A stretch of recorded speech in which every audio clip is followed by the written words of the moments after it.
How many times have you had a child who was tantruming, was reactive, was just emotional, just really hard to deal with?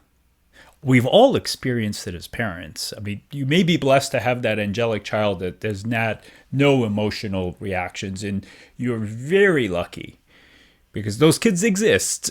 But the majority of us have experienced a scenario where you're like, what is going on with my kid, right? Why is my kid so reactive? Why is my kid so tantrumy? Why does everything upset them? And the story I want to share with you is about my daughter, Lana, the most magical little human being in my life. And my son is awesome too, but she is just my little girl, and daddy's little girls are very special to them. But Lana actually has taught me a lot. And I call her one of my greatest teachers because I've learned a lot as a medical professional by being with my daughter and learning from her. And why I'm sharing this story is Lana, as I've shared with you before, for those of you that have watched my prior videos, is a highly sensitive person. So am I. And highly sensitive individuals have very sensitive physiology. So when we say highly sensitive person, it's not just a person who is sensitive mentally. And this is one of the mistakes that we make, that highly sensitive individuals are just sensitive mentally, psychologically, and that is actually an error.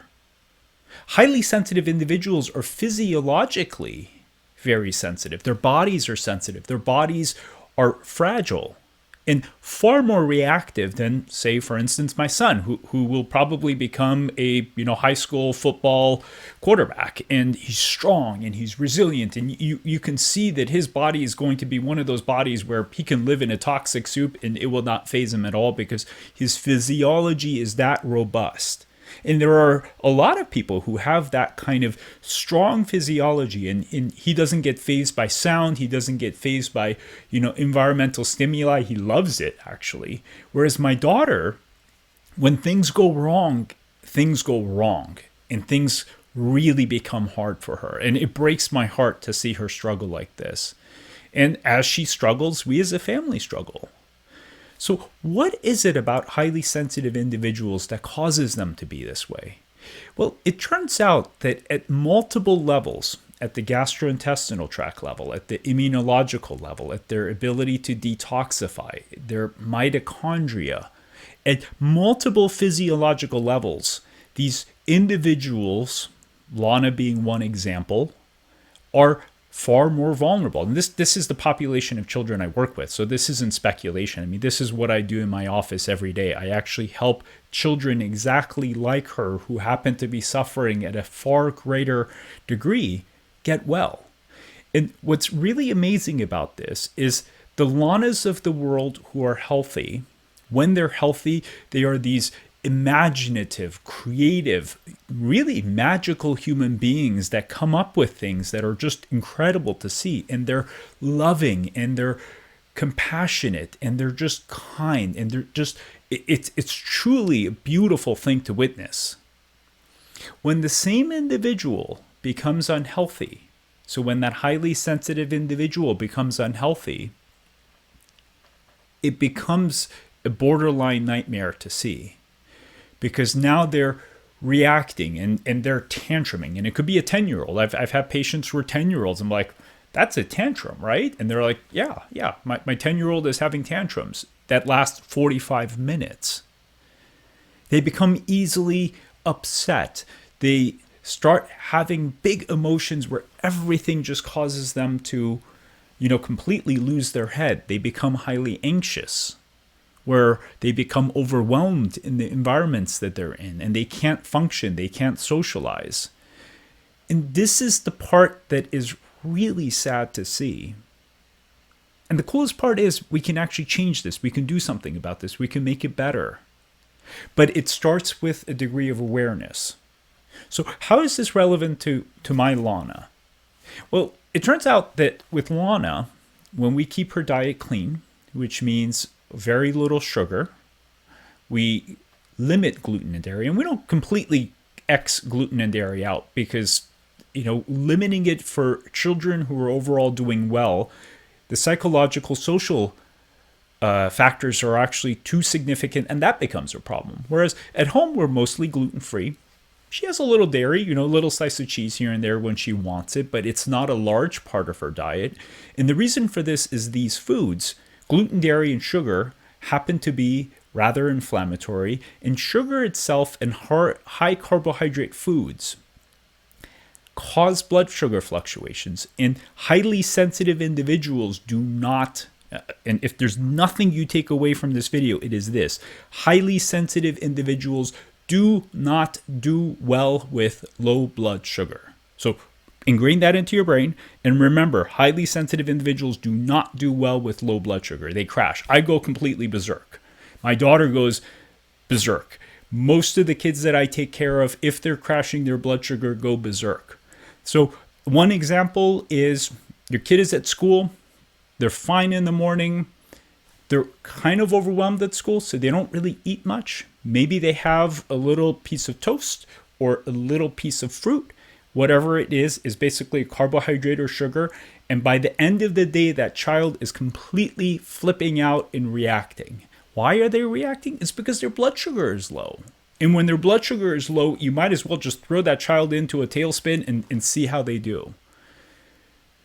Regular meals, protein meals, lots of fiber to stabilize the blood sugar. Balanced fat with the protein and everything else is the key to keeping their blood sugar happy, which then keeps them happy. Along with that, keeping inflammation low. Highly sensitive individuals do not do well with inflammation. It turns out that there is a physiological condition. You can look this up. It's called sickness syndrome. Sickness syndrome. Sickness syndrome is basically a syndrome. It's a condition where inflammation is affecting the brain. And when inflammation is infecting the brain, you get a really weird clustering of presentations. One, the individual becomes highly anxious, and I've witnessed this myself, so now I can speak of this from my own person. I become anxious, I become reactive, I don't feel well, I get brain fog, and the world becomes more overwhelming to me. I become more sensitive to the world. I become more reactive to the world. I have a harder time being in the world. And I can tell you that, I eat really well, and then I, give in and have way too many slices of pizza. And within 36 to 48 hours, and the same thing happens to my daughter, all of a sudden I'm like, wow, life has become so much more hard. And wow, that pizza really came at a cost. So keeping inflammation down actually is very vital to having a highly sensitive individual be able to shine.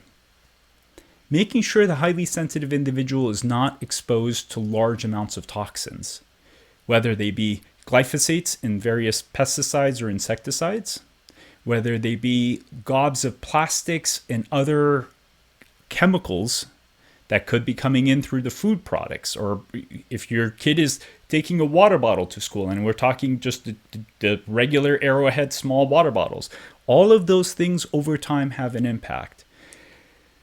The most significant toxin that I have seen to affect highly sensitive individuals are actually mold toxins. And you've heard me talk about this before, and you look at me, you're like, dude, you've kind of gone over the edge.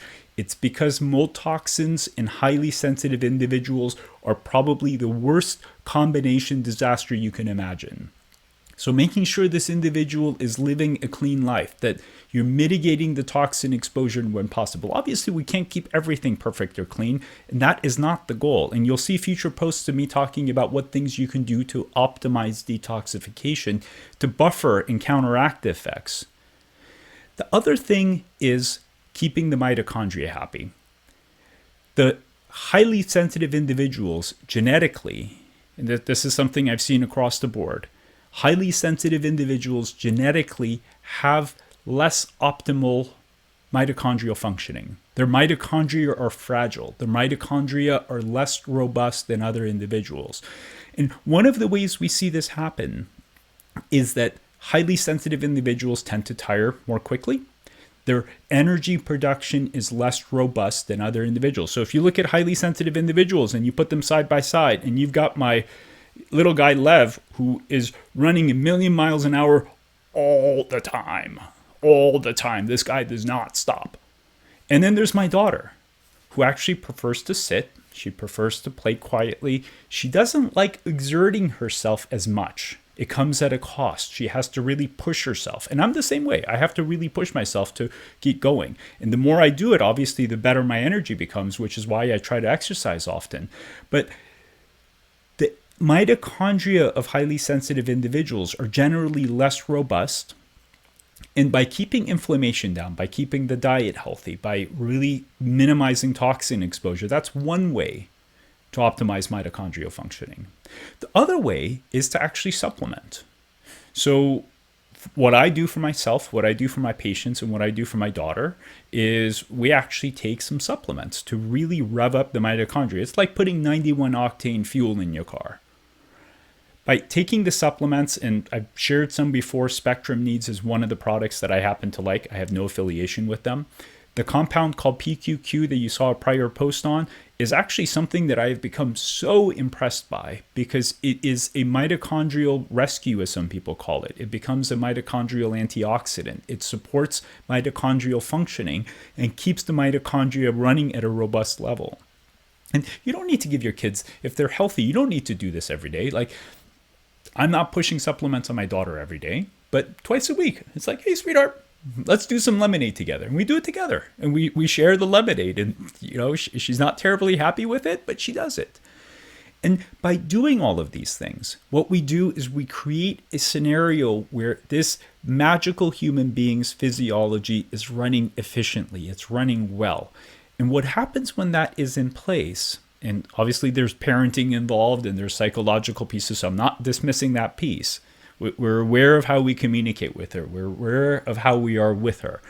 But when her physiology is running smoothly, when she is well slept, when she is well fed, there is this magical human being that shows up that really amazes my wife and I. And both of us are like, my God, who is this little girl and how are we so lucky to have her as a part of our life? And that is what I want for all of you. I want all of you to see your children thrive and be in a place where you're like, who is this human being? And how am I so lucky to have this human being be a part of my life? And if you're in a place where you're like, what is going on with my child? Why are they so reactive? Why is parenting so difficult? Take a step back and think through these pieces. Are they sleeping well? Are they eating well? Is there a toxin that they're exposed to? Is their mitochondria running well? Are their gastrointestinal tracts running well? Is their immune system healthy? And when you bring all of these things together, all of a sudden, your ability to parent and your ability to be with your child becomes so much easier. And their ability to be with you and to be in the world becomes easier. So let's work together to make this a possibility for every parent whose child is struggling and can't function easily and well. And let's take these conversations out into the world and really change our perspective in terms of how we care for these children and adults, because these same conversations are relevant for all of you highly sensitive adults. So thank you for watching.